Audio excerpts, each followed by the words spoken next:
सद्गुरु नारायण स्वामी जिनैन परमात्मा की अमृत रजरती सज्जन देशना श्री गुरु महाराज तारण देव श्रावकाचार्य जी ग्रंथादिराज में अवरह सम्यक दृष्टि श्रावक किस तरह मोक्ष के मार्ग में आगे बढ़ता है, कैसे वह अपने आत्म स्वरूप की साधना आराधना करता है, उसका स्वरूप यहाँ दर्शा रहे हैं। अविरह सम्यक दृष्टि श्रावक को गुरुदेव कह रहे हैं कि तुम संयम के मार्ग में आगे बढ़ो, आवृत्ति दशा से प्रति दशा में आओ। अब उसका उपदेश चल रहा है, कैसे आवृत्ति सम्यक दृष्टि श्रावक संयम को धारण करता है, कैसे व्रती बनता है। मात्र बाह्य त्याग से व्रती नहीं बन जाता, बाह्य क्रियाओं से व्रती नहीं बन जाता।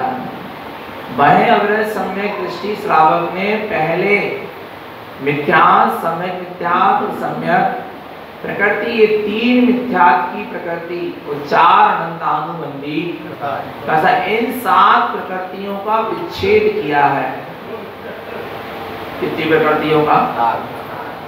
सात प्रकृतियों का विच्छेद हुआ है और इन सात प्रकृतियों के विच्छेद के साथ उसको निज आत्मा की अनुभूति हुई।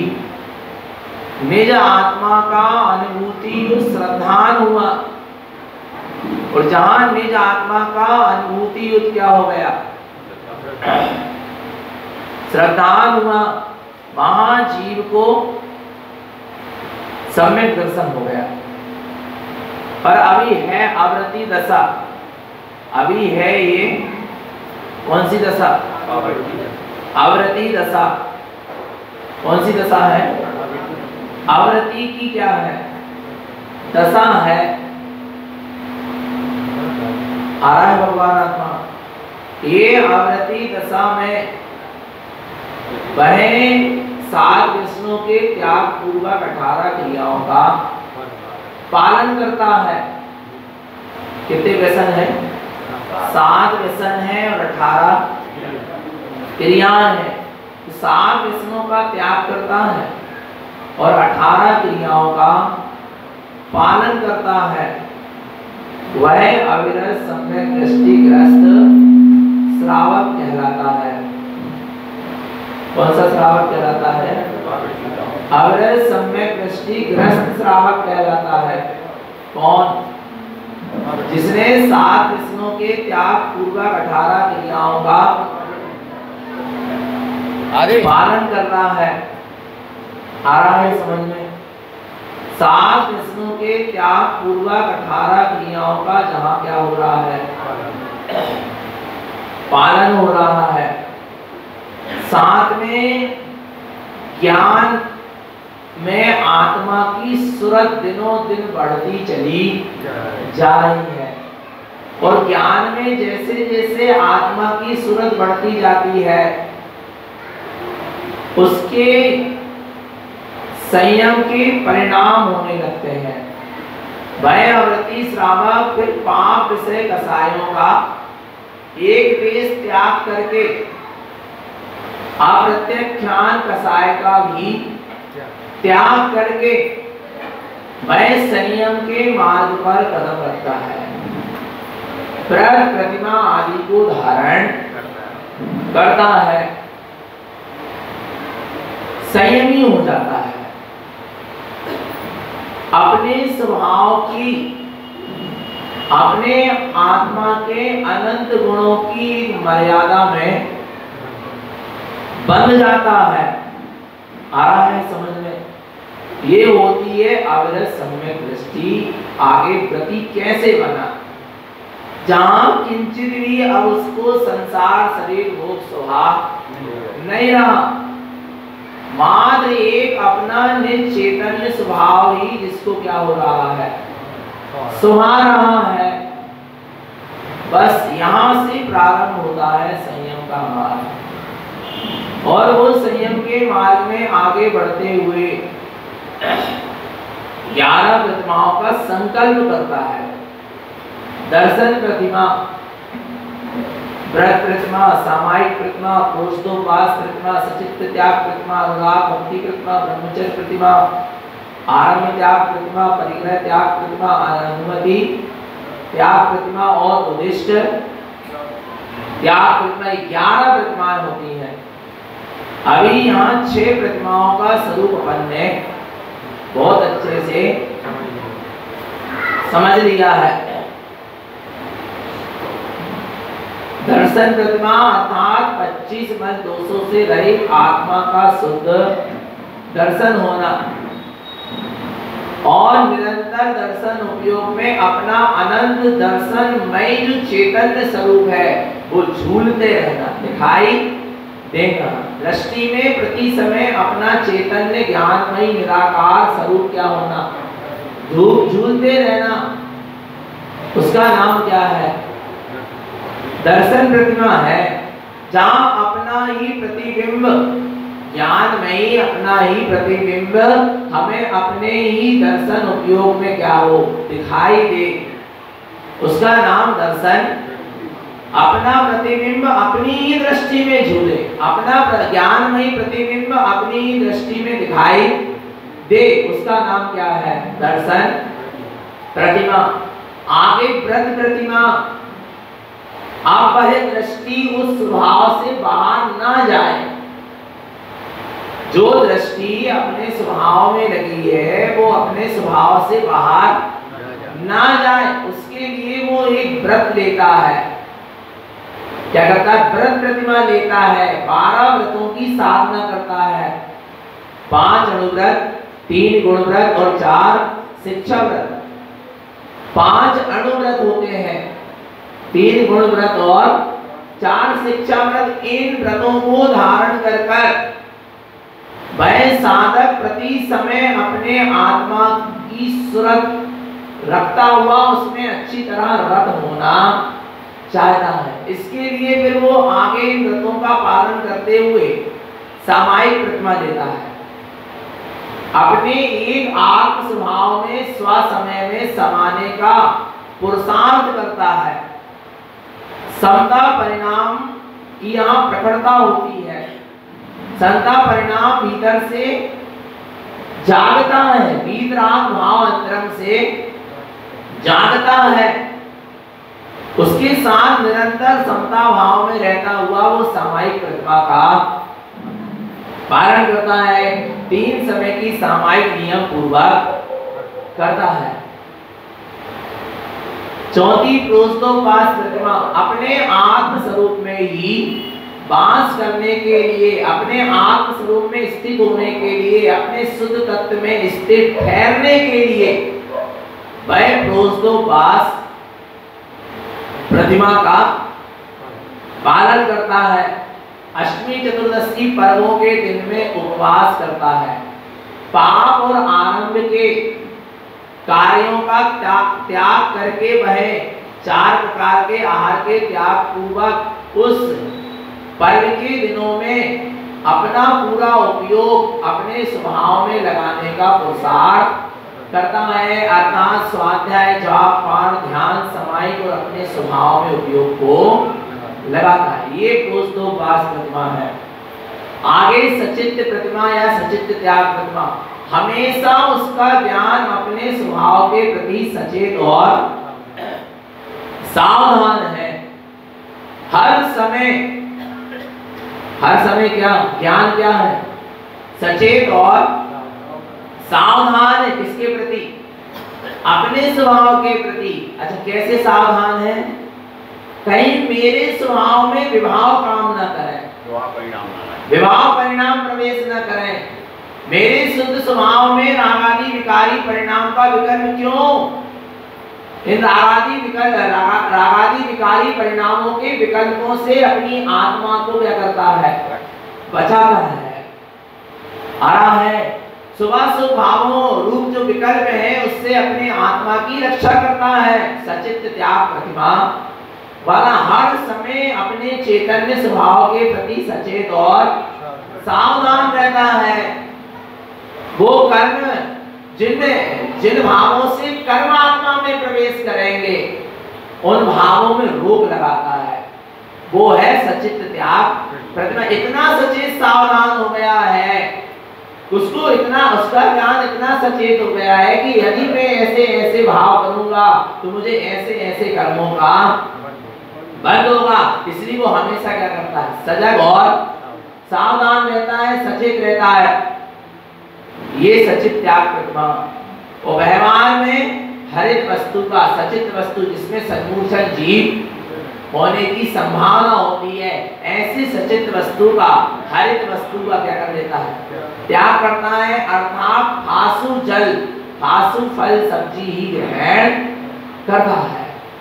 जो सचित से क्या हो गए हो, अचित हो गए हो, और आगे चैतन्य स्वभाव की भावना में लगा है, और अचेतन की साधना का त्याग, अचेतन की साधना नहीं करता, साधना किसकी करता है, चैतन्य स्वभाव की क्या करता है, साधना करता है, अचेतन्य की साधना नहीं करता।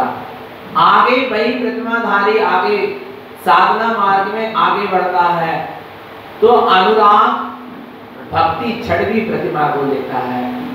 आचार्यों ने छठवीं प्रतिमा रात्रि भुक्ति त्याग प्रतिमा कही है, जबकि श्रावक का रात्रि भोजन का त्याग तो बहुत पहले हो गया, श्रावक की 18 क्रिया में हो गया। पर और भी आचार्यों ने वहां पर अभी रात्रि भोजन का त्याग तो हुआ था, पर 9 कोटि से नहीं हुआ था। मन वचन काय कृत कारित अनुमोदना, इनसे 9 कोटि से नहीं हुआ। इसलिए छठवीं प्रतिमा में वह रात्रि मुक्ति त्याग प्रतिमा में 9 कोटि से मन वचन काय कृत कारित अनुमोदना 3 गुणे 3 9 कोटि से क्या करता है, वह रात्रि भोजन का क्या करता है, ऐसा अन्य आचार्यों का मत है।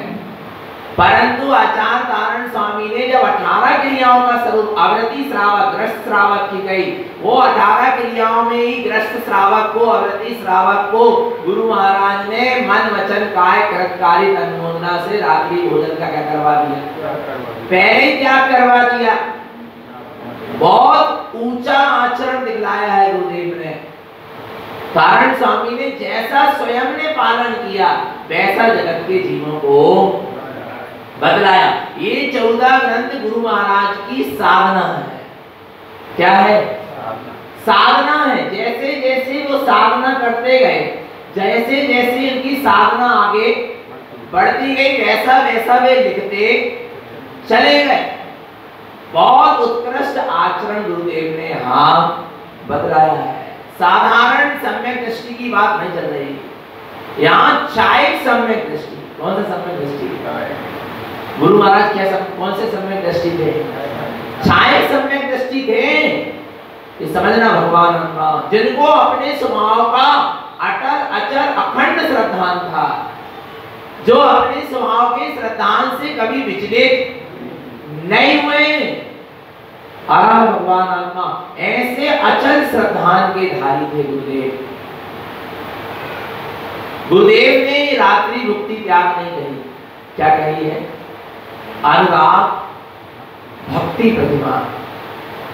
जब ज्ञान हर समय अपने चैतन्य स्वभाव के प्रति सचेत रहने लगा तो उसको अपने स्वभाव से क्या होने लगी? प्रीति बढ़ने लगी। स्वभाव के प्रति प्रीति क्या हो गई? बढ़ गई। अनुराग बढ़ने लगा, प्रीति बढ़ने लगी।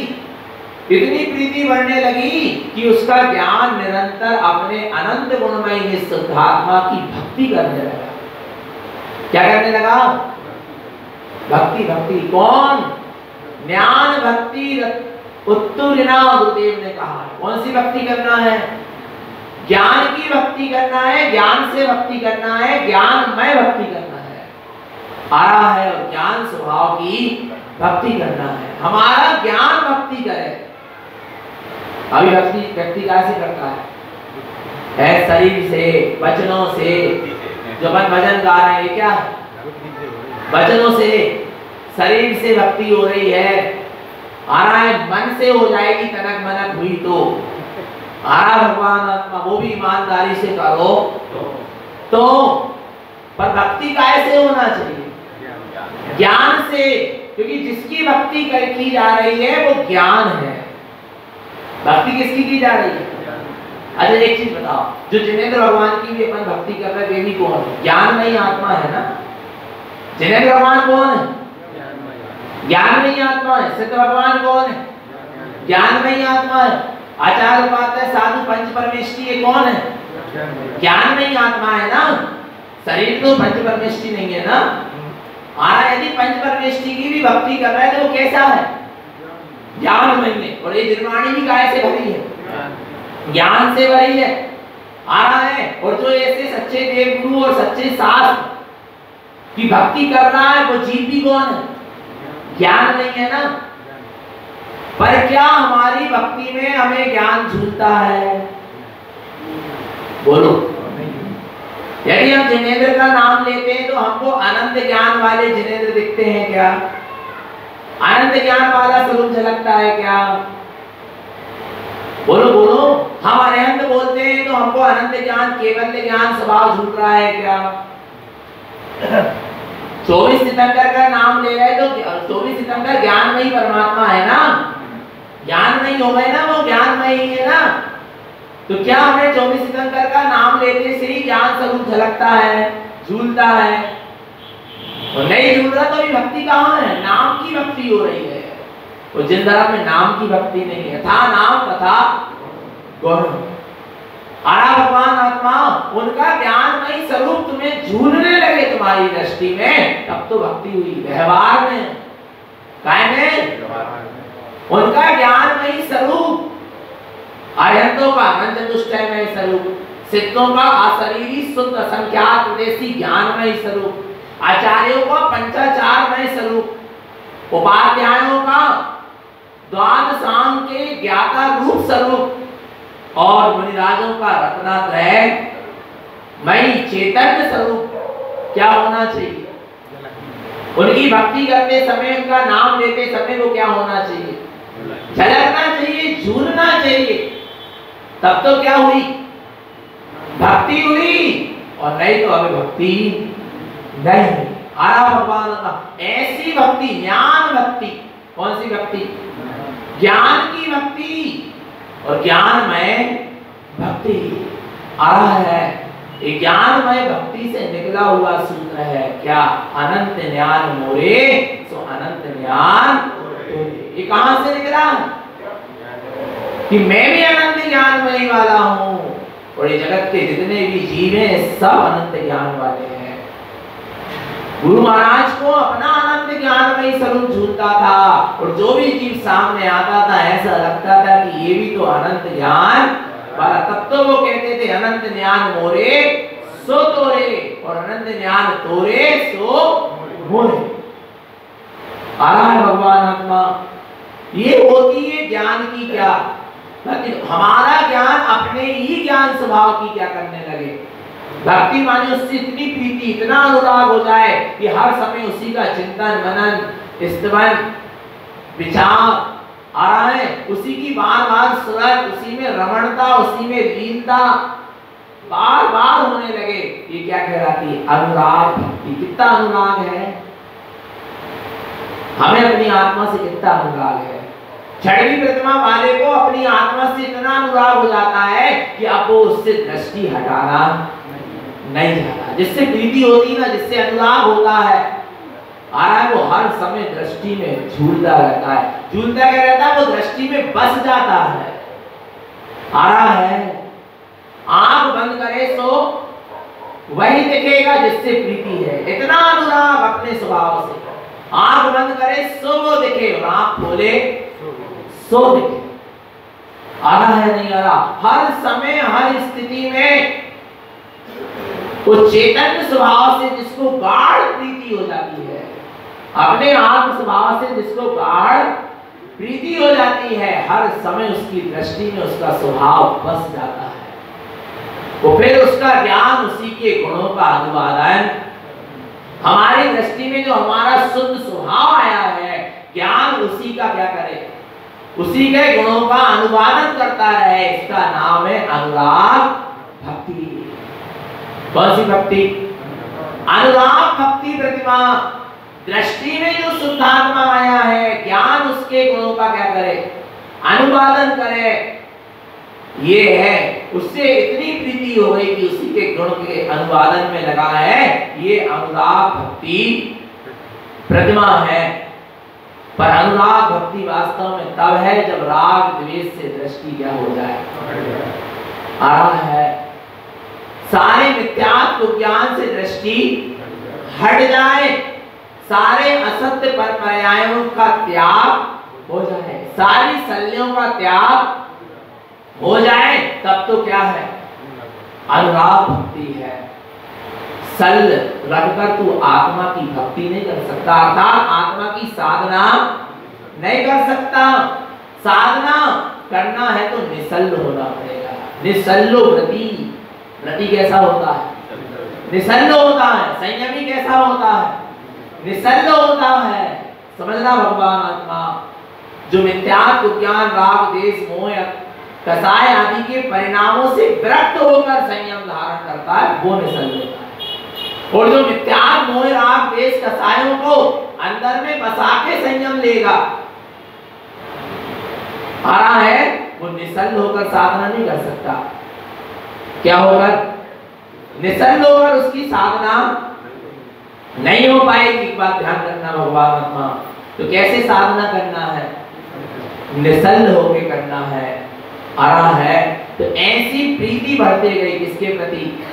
अपने निज आत्म स्वभाव के प्रति गाढ़ प्रीति क्या बढ़ती चली गई। अभी तो दृष्टि में शुद्धात्मा आया है, ज्ञान में उसकी सूरत चल रही है, और ज्ञान उसमें रत भी हो रहा है, उसके गुणों का अनुवादन भी कर रहा है।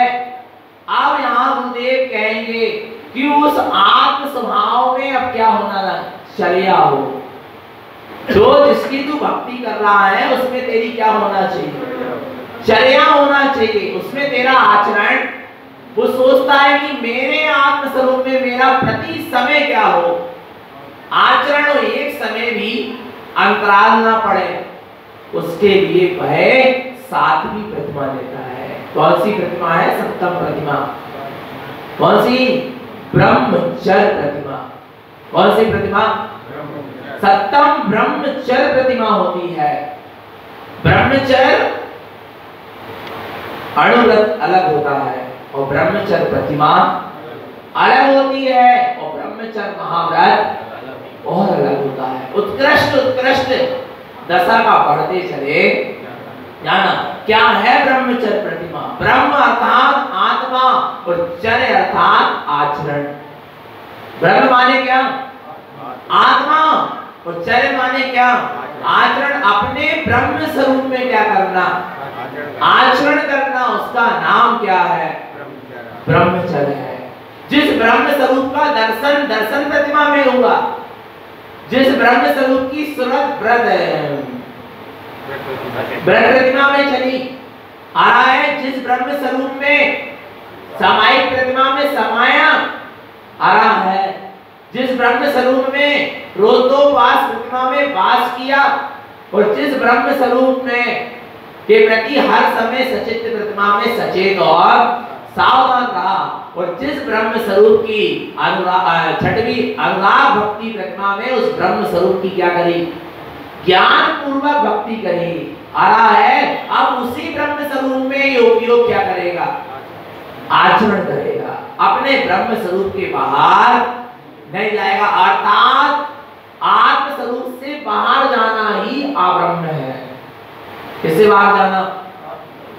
अपने आत्म स्वभाव से दर्शन ज्ञान शक्ति बाहर गई, गाय का सेवन हो गया, अब्रह्म का हो गया। समझना भगवान आत्मा आ रहा है। तो अब कौन सी प्रतिमा शुरू हो रही है? सातवीं ब्रह्मचर्य। अभी तक जो प्रतिमा चली है जघन्य प्रतिमा थी, पहले से लेके छठवीं तक कौन सी प्रतिमा है? जघन्य प्रतिमा है। सातवीं, आठवीं और नौवीं, ये तीन प्रतिमा क्या है? मध्यम प्रतिमा है। और 10वीं और 11वीं प्रतिमा उत्कृष्ट प्रतिमा कहलाती है। और इसके बाद साधु दशा है, मुनि अवस्था है। पर ये सारी साधना होना चाहिए पहले।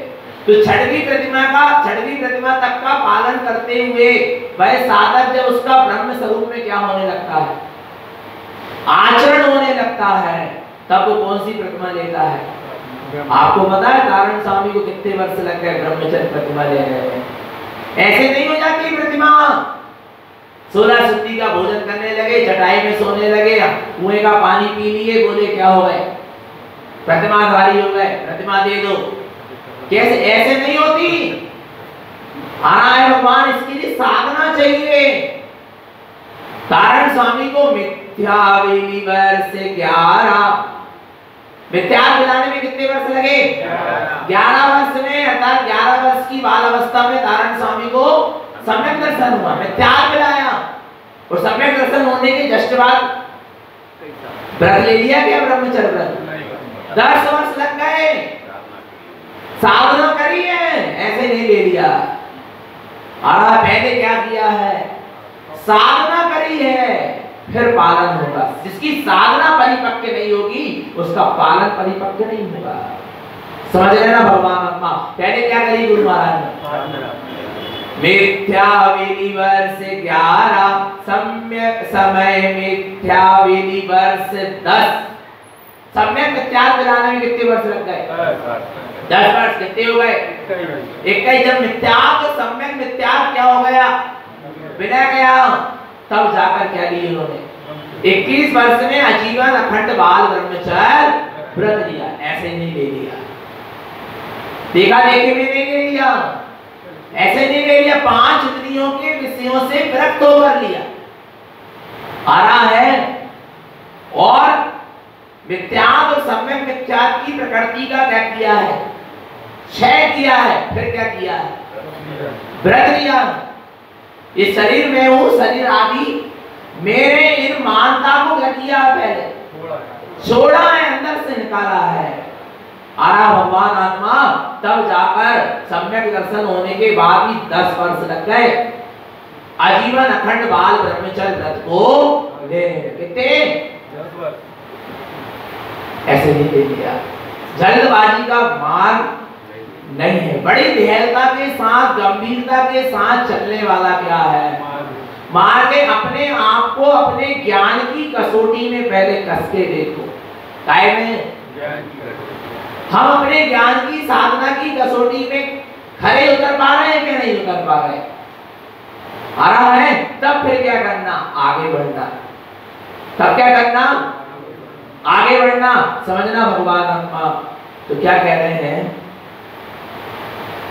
मिथ्यावेली वर्ष 11, समय मिथ्यावेली वर्ष 10, प्रकृति मिथ्यावेली वर्ष 9, और सम्यक प्रकृति मिथ्या दिलाने में कितने वर्ष लग गए?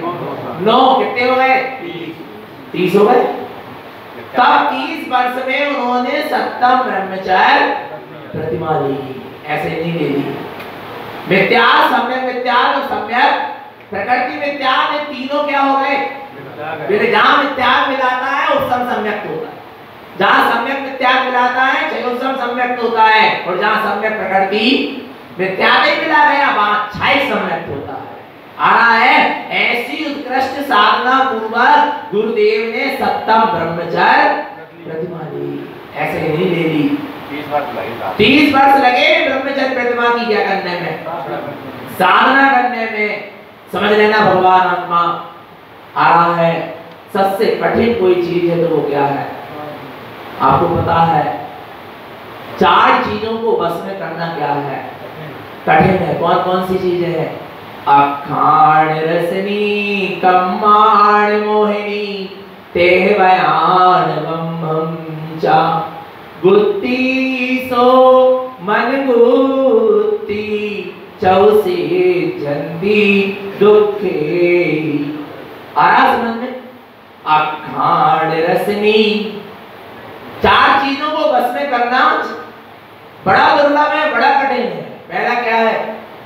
अखाण रसनी। अखाण माने इंद्रियों में, रसनी माने रसना इंद्रिय।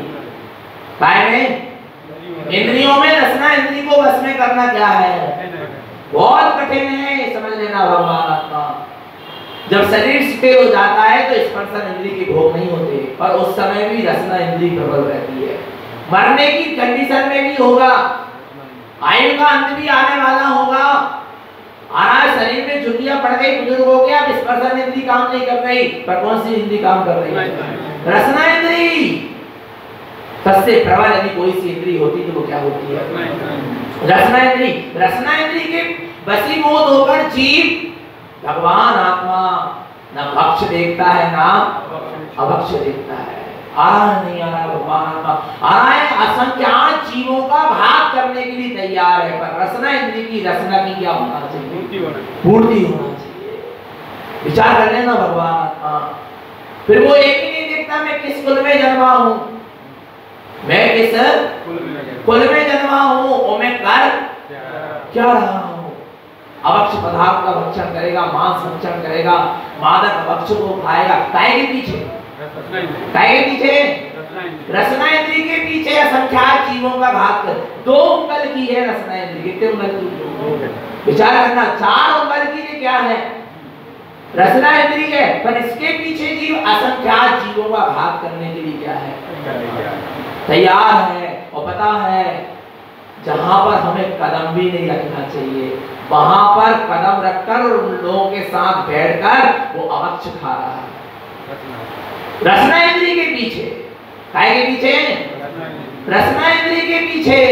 विचार करना भगवान का। बड़ा दुख लगता है जब जैनी बच्चे पान ठेला में खड़े हुए, जब जैनी बच्चे आ रहा है विचार लाइन जो आते ना उनके ठेलों में खड़े हुए, बड़ा दुख लगता है।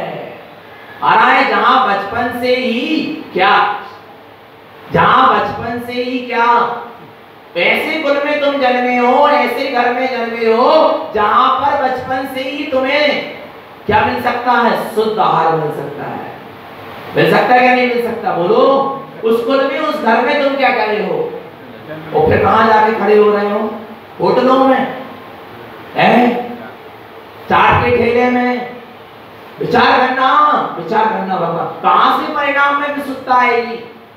कभी नहीं आएगी, कभी नहीं आएगी। ध्यान रखना भगवान अम्मा, परिणामों में विशुद्धता कभी नहीं आ सकेगी। आज जो स्तर करते जा रहे हैं ना, लोग धर्म से दूर होते जा रहे हैं, सत्संगति से दूर होते जा रहे हैं, बुद्धि विपरीत दिशा में ही जा रही है। आ रहा है बुद्धि का जागरण नहीं हो रहा, बुद्धि कुंद होते जा रही है, अपने हित अहित को हम भूल चुके। ये सब अभक्ष खाने से हुआ है। ये सब कहां से हुआ है?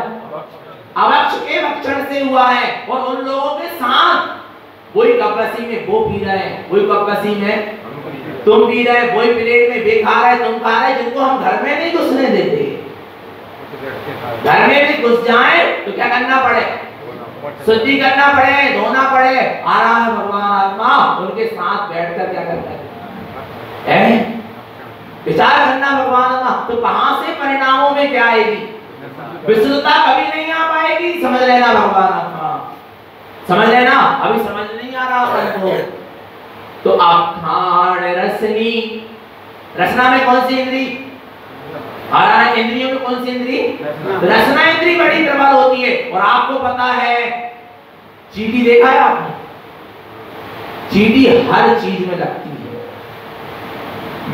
नमकीन हो, खारा हो, मीठा हो, मांस हो, खून हो, बीफ हो, बाल हो, कीड़ा हो, पतंगा हो, आ रहा है सब में क्या होती है?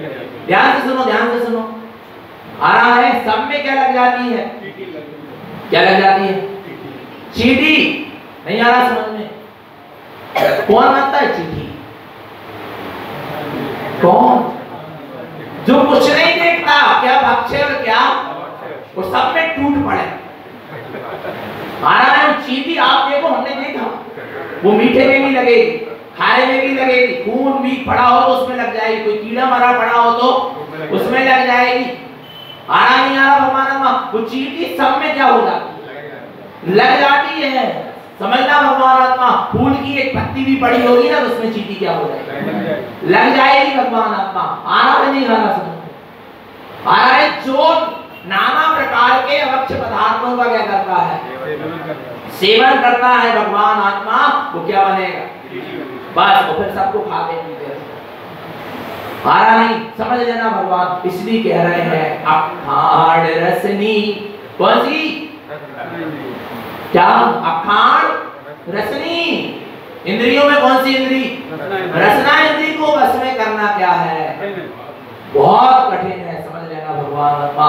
और जिसकी रसना इंद्री प्रबल होती है और जो रसना इंद्री की पूर्ति करता है उसकी स्पर्शन इंद्री बढ़ती है, अर्थात स्पर्शन इंद्री के भोगों के भाव क्या होंगे? बढ़ेंगे। स्पर्शन इंद्री के पोषण करने से, वो रसना इंद्री के पोषण करने से स्पर्शन इंद्री के भाव क्या होंगे? बढ़ेंगे, नियम से बढ़ेंगे। हारा भगवान आत्मा, समझ लेना। अभक्ष नहीं खाना चाहिए, तामसिक भोजन नहीं करना चाहिए। आपको पता है नीच गोत्र होता है, क्या होता है? होता है ना नीच गोत्र। नीच गोत्र समझ में आ रहा है? अपन ने कौन से गोत्र में जन्म लिया है? उच्च गोत्र में जन्म लिया है। सातवीं प्रतिमा समझेंगे अपन, क्योंकि कल कौन सा दिन है? उत्तम ब्रह्मचर्य, और स्वरूप काय करने वाला है उत्तम ब्रह्मचर्य। आ रहा है ब्रह्मचर्य प्रतिमा का सातवीं। पर समझना नीच गोत्र में कौन जाता है? अभी आपने तत्पार सूत्र में पढ़ा होगा, जो पर की निंदा चुगली में लगा रहता है, पर को निंदी दृष्टि से देखता है, वो कहां जाता है? जो अपनी आत्म प्रशंसा, अपनी प्रशंसा करे और दूसरों की निंदा करे, उसको कौन सा गोत्र मिलता है? नीच गोत्र मिलता है। आ रहा नहीं आ रहा भगवान आत्मा समझ में? ध्यान रखना, मनुष्यों में अपन ने कौन से गोत्र को प्राप्त किया है? उच्च गोत्र को। और कुछ लोग ऐसे हैं जिन्होंने नीच गोत्र को, नीच जाति को क्या किया है? प्राप्त किया है। पर ध्यान से समझना, मनुष्यों में नीच गोत्र में कौन है आप लोग को पता है? निम्न जाति के जीव। आ रहा है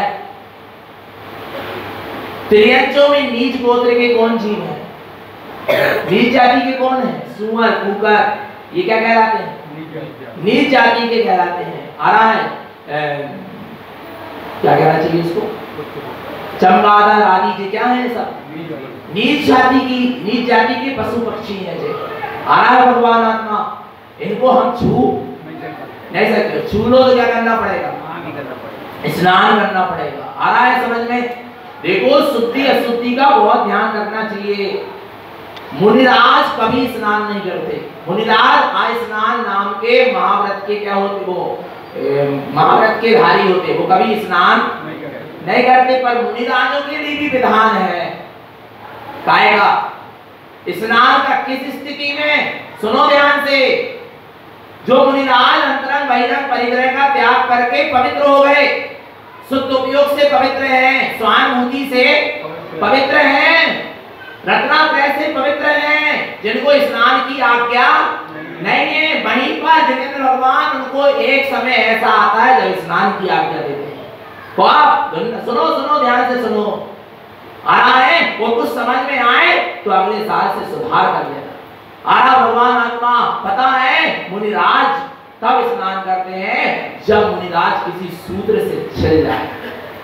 किससे? किसी शूद्र जाति के व्यक्ति से क्या हो जाए? मुनिराज छिड़ जाए, तब मुनिराज क्या करेंगे? स्नान। और ऐसे स्नान नहीं करेंगे, कौवा स्नान करेंगे। कौन सा स्नान?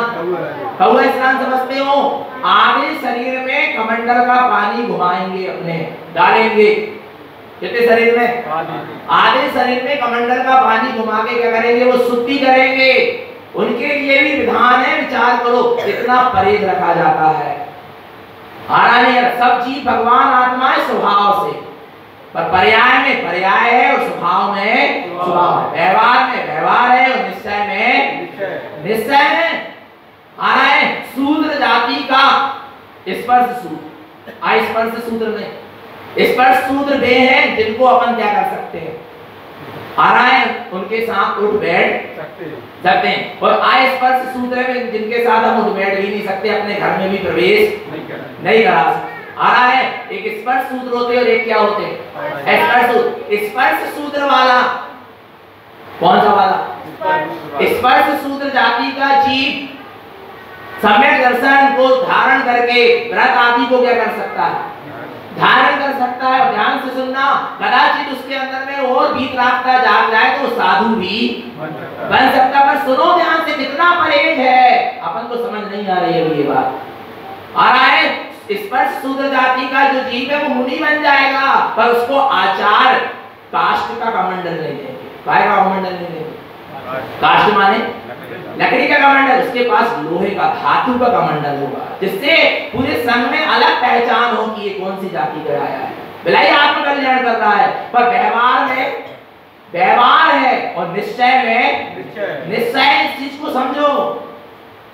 आ रहा नहीं आ रहा भगवान आत्मा, समझना इस चीज को। वो पता है आपको, वो मुनि जो शूद्र जाति का मुनि बन गया, वो कौन सा कमंडल रखेगा?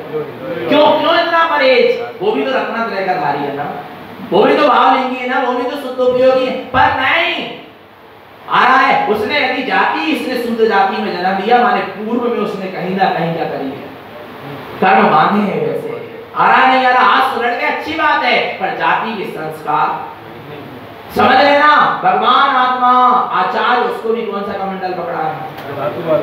धातु का। वो पता है, वो जब आहार चर्या के लिए निकलेगा तो जैन बंधु के घर में नहीं जाएगा आहार के लिए, वो जैन बंधु के घर के आंगन में चंदोवा लगा के उसको क्या कराया जाएगा? आहार कराया जाएगा। समझना भगवान आत्मा। आ रहा नहीं आ रहा समझ में? इतना परहेज है किससे? सम्यक दृष्टि भी है शूद्र जाति का, तो फिर जिनके जीवन में सम्यक दर्शन नहीं, देव गुरु शास्त्र का श्रद्धान नहीं, तुम्हारी चैत्यालय की जिनको मर्यादाओं का पता नहीं, ज्ञान नहीं, उनसे क्या व्यवहार निभा रहे हो? विचार करना भगवान आत्मा। अपन कहां जा रहे हैं, किस ओर जा रहे हैं? और हम कह रहे हैं हमारे बच्चे नहीं सुधर पा रहे, परिणामों में विशुद्धता नहीं आ पा रही, धर्म ध्यान में मन नहीं लग रहा। क्यों नहीं लगेगा? नहीं लगे। ऐसी स्थिति में रहोगे तो कभी द्रव्य क्षेत्र काल भाव इनका भी क्या पड़ता है? फर्क पड़ता, प्रभाव पड़ता है, असर पड़ता है। समझ लेना भगवान आत्मा। आ रहा है नहीं आ रहा? तो अखाण रसनी, इंद्रियों में कौन सी इंद्री? रसना इंद्री बड़ी क्या होती है? प्रबल। हमने देखा गुटखा खाने वालों को, किनको? वो क्या खाते? जर्दा।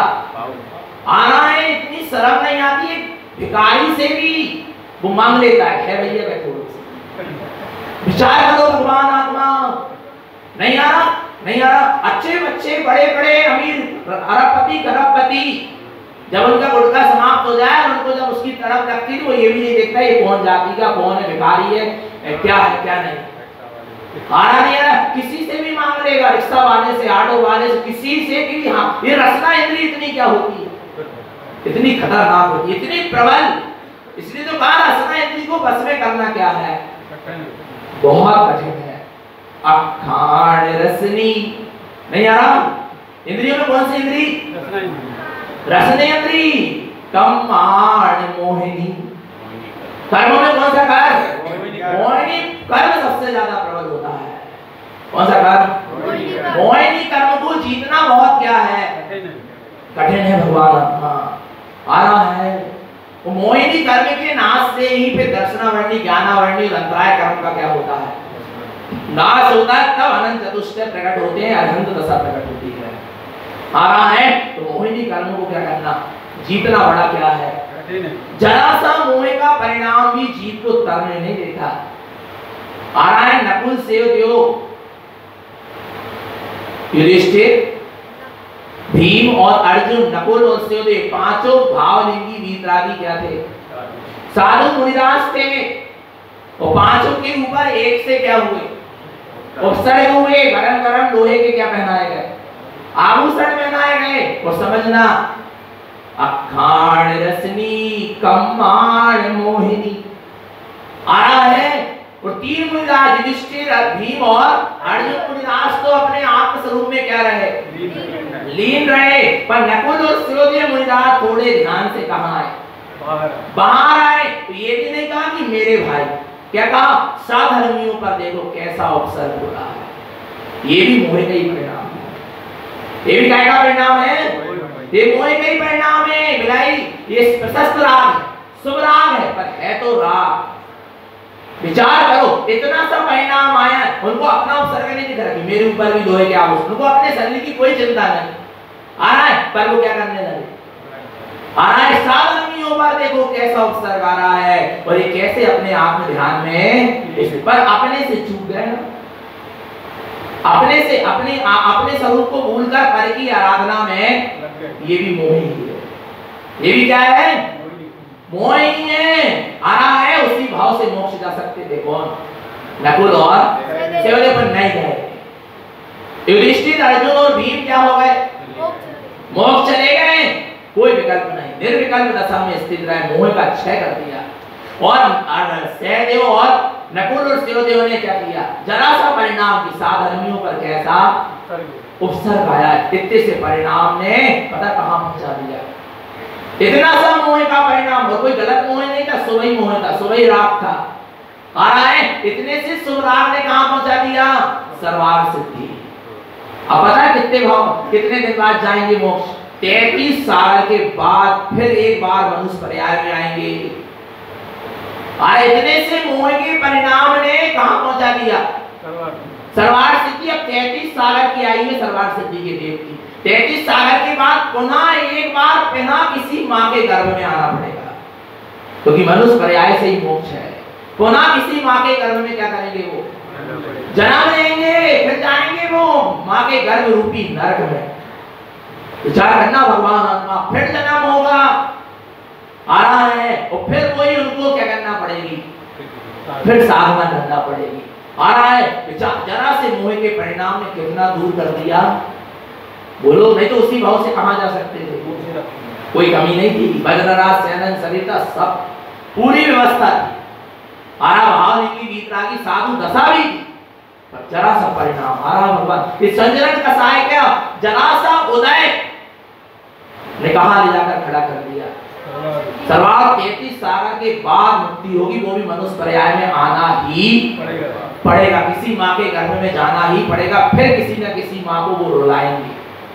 आ रहा नहीं आ रहा, ये जरा सा मोह का क्या परिणाम, कम्माण मोहिनी, उनको जरा सा आया, और जो मोह के परिणाम से भरे उनकी क्या हालत होगी। विचार करो भगवान आत्मा, किसकी जो मोह के परिणाम से क्या है, जितना पतन हो रहा है जीव का, सब मोह के कारण हो रहा है। आज बच्चों का पतन हो रहा है, वो विपरीत दिशा में जा रहे हैं, तो हम उनसे क्या कर रहे हैं, मोह कर रहे हैं। जब तो वो विपरीत दिशा में क्या हो रहा है, जा रहे हैं, ऐसा मोह मत करो कि बच्चे कहां चले जाए, विपरीत दिशा में चले जाए। आ रहा नहीं आ रहा भगवान आत्मा, क्या होता है, अपना बच्चा गलत भी कर रहा है ना, पर मोह है तो अपन उसकी गलती पे क्या डाल देते हैं, पर्दा। गलती पे पर्दा किसने डलवाया, मोह है, किसने डलवाया, मोह ने, और ये मोह स्वयं का भी पतन कराएगा और अपने बच्चों का भी पतन करा देगा। आ रहा नहीं आ रहा भगवान का, मोह पतन की ओर ही ले जाएगा। इसलिए मोहिनी कर्म को जीतना बड़ा क्या है, कठिन दुर्लभ है। कम्माण मोहिनी तेवयाण बम्भम चा। और व्रतों में कौन सा व्रत, ब्रह्मचर्य व्रत। व्रतों में कौन सा व्रत, कौन सा व्रत, ब्रह्मचर्य व्रत सबसे ज्यादा क्या है, कठिन है। आ रहा नहीं आ रहा भगवान आत्मा, व्रत व्यक्ति मौन ले ले, व्यक्ति लाखों जाप कर ले, आ रहा है उपवास कर ले, एक आसन कर ले, उसमें लिखा है नाना प्रकार की सारी साधनाएं कर ले, परंतु ब्रह्मचर्य उसके जीवन में नहीं, जो सारी साधना निष्फल है। सबसे पहले हर साधना में क्या होना चाहिए, ब्रह्मचर्य। आपको पता, अपन अष्टमी चतुर्दशी भी करते हैं तो उस दिन कैसे रहना चाहिए, ब्रह्मचर्य से। आप अष्टमी चतुर्दशी का उपवास कर रहे हैं और आप ब्रह्मचर्य से नहीं है, तो आपको उसका फल वो मिलने वाला। अभी 10 दिन व्रतों में आपने एक आसन किया, व्रत किया, उपवास आदि किए, और आपका यदि ब्रह्मचर्य का नियम नहीं था, तो आपको उसका फल वैसा नहीं मिलेगा जैसा मिलना चाहिए। हर व्रत को, हर उपवास को किसके साथ करना चाहिए, ब्रह्मचर्य के साथ करना चाहिए। आ रहा है तेवयाण बम्भम चा। व्रतों में कौन सा व्रत, ब्रह्मचर्य व्रत की साधना सबसे ज्यादा क्या है, कठिन है, समझ लेना भगवान आत्मा। आ रहा है, और ये भौतिक संसाधन के बीच में कभी ब्रह्मचर्य नहीं कर सकता। आ रहा है विरक्त होना पड़ेगा आपको भौतिक संसाधनों से। 18,000 सील के दोष हैं। कितने? 18,000 सील के क्या है? दोष है। समझ लेना भगवान आत्मा। ऐसे 18,000 सील के धारी भाव जिनकी वीतरागी निर्गंध क्या होते हैं? साधु मुनिराज होते हैं। आरा भगवान आत्मा तो क्या है? देवयान ब्रह्मम च व्रतों में कौन सा व्रत? ब्रह्मचर्य व्रत की साधना बड़ी क्या है? कठिन है। आप ब्रह्म के परिणाम नहीं छू पाते। आपको पता कैसे नहीं छू पाते? 2 मिनट में समझो। अभी हम मूलाचार ग्रंथ क्या कर रहे हैं और शायद यहाँ उसकी लेखनी पूरी हो जाएगी जाते जाते, तब कुछ तो उपलब्धि होगी कि कुछ ग्रंथ तो यहाँ से क्या हो जाएगा, लिख के पूरा हो जाएगा। समझना, कल हमने उसमें पढ़ा कैसे अब्रह्म का सेवन होता है। ये बस मत समझना कि काम सेवन का नाम बस अब्रह्म है। आरा स्पर्शन इंद्रिय के भोग का नाम बस क्या है? अब्रह्म है। कुशील सेवन है। स्त्री के भोग का नाम ही बस अब्रह्म है। नहीं, समझना, 5 इंद्रियों के विषयों में लगा है तो क्या काय का सेवन चल रहा है? अब्रह्म का अपने ब्रह्म स्वरूप से बाहर आया काय का सेवन है? अब्रह्म का। समझना कैसे जीव को रस पड़ा रहता है और कैसे जीव संतुष्ट होता है। 16 स्वर्ग होते हैं। कितने स्वर्ग होते हैं? 16 स्वर्ग होते हैं। पहले और दूसरे स्वर्ग में देव भी जन्म लेते हैं और देवियां भी क्या लेती है? जन्म। उत्पात सैया में देवियों का भी क्या होता है? जन्म। कौन से स्वर्ग तक होता है? पहले और दूसरे स्वर्ग में। पर देवी आगे के स्वर्ग में देवियों का जन्म नहीं होता। किसका होता है? सर देवों का होता है। पर ये जो पहले और दूसरे स्वर्ग में जो देवियां क्या करी है? जन्म ली है। वे देवियां 16वें स्वर्ग तक के देव उनको क्या करेंगे? भोगेंगे। किनको? वे जो पहले और दूसरे स्वर्ग में जो देवियां जन्म ली है, वे कहां जाएंगी? 16 स्वर्ग तक। और 16 स्वर्ग के देव उनका क्या करेंगे? भोग करेंगे। देखना कैसे अब्रह्म का सेवन, मात्र शरीर से अब्रह्म का सेवन नहीं होता। समझना, पहले और दूसरे स्वर्ग में देव देवी वैसे भोग भोगते हैं जैसे मनुष्य पर्याय में स्त्री पुरुष भोगते, सेम वैसे ही भोग होंगे। कौन से स्वर्ग में? पहले और दूसरे स्वर्ग में। इसके बाद आगे के स्वर्ग में देवता क्या करेंगे? देवियों को छूएंगे, बस स्पर्श बस करेंगे और उससे अपनी वासना की क्या करेंगे? पूर्ण। विचार करना, छूने से भी अब्रह्म का क्या हो रहा है? सेवन हो रहा है। आगे चलो। हाँ, और आगे के देव कौन से? आगे के देव पता है आपको? 5वें और 6वें से। ये देव, इनमें एक लोकांतिक देव होते हैं 5वें स्वर्ग में। अपन पढ़ते हैं ना, लोकांतिक देव आकर भगवान की को ज्ञान और वैराग में दृढ़। ये लोकांतिक देव बाल ब्रह्मचारी होते हैं। पर हर 5वें स्वर्ग के हर देव नहीं, सिर्फ कौन से देव? लोकांतिक देव जो एक भावधारी होते हैं। दूसरे भाव में उनको नियम से कहा जाना है? मोक्ष जाना। वे कैसे होते हैं? बाल ब्रह्मचारी। वो किसी देवी का भोग नहीं करते। फिर भी और भी जो देव होते हैं 5वें और 6वें स्वर्ग के, वो देवियों को पहले दूसरे स्वर्ग के तो देव कैसे भोग रहे थे? स्त्री पुरुष जैसे भोग। इसके बाद आगे के स्वर्ग, तीसरे चौथे स्वर्ग के देव सिर्फ छूकर संतुष्ट हो रहे थे। इसके ये भी अब्रह्म का सेवन। और आगे के स्वर्ग के देव क्या करेंगे? अब रूप देखकर, उन देवियों के क्या देखकर?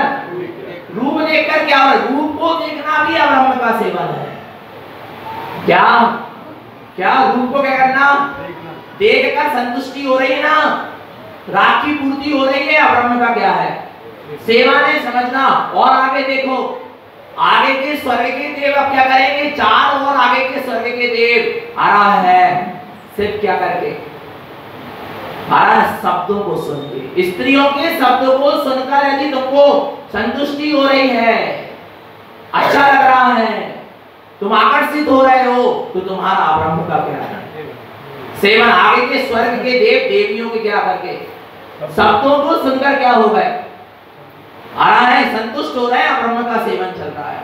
आगे के फिर 4 स्वर्ग के देव 13, 14 और 15 और 16वें नंबर के स्वर्ग के देव मन में विचार करते हैं, ना छूते हैं, ना भोग भोगते, ना छूते हैं, और ना उनका रूप देखते हैं, और ना उनको उनके शब्द सुनते हैं, पर देवियों का कहां विचार करते हैं? सिर्फ मन में ख्याल लाते हैं और उनकी क्या हो जाती है?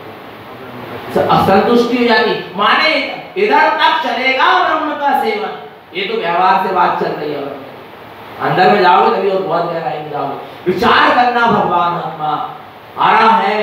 तेवयान बम्हम च, व्रतों में कौन सा व्रत? ब्रह्मचर्य व्रत की साधना बहुत कठिन है, व्यक्ति से एक दिन का ब्रह्मचर्य नहीं बन पाता है। कितने दिन का? अरे हम तो कह रहे हैं इतना ही नियम ले लेना, कितना कि अष्टमी चतुर्दशी को कैसे रहेंगे, ब्रह्मचर्य से रहेंगे। समझना भगवान आत्मा आ रहा है, नहीं ले पा रहा है, इतना नियम ले लेना। पता कितना ले लेना कि सूर्य के पहली किरण निकले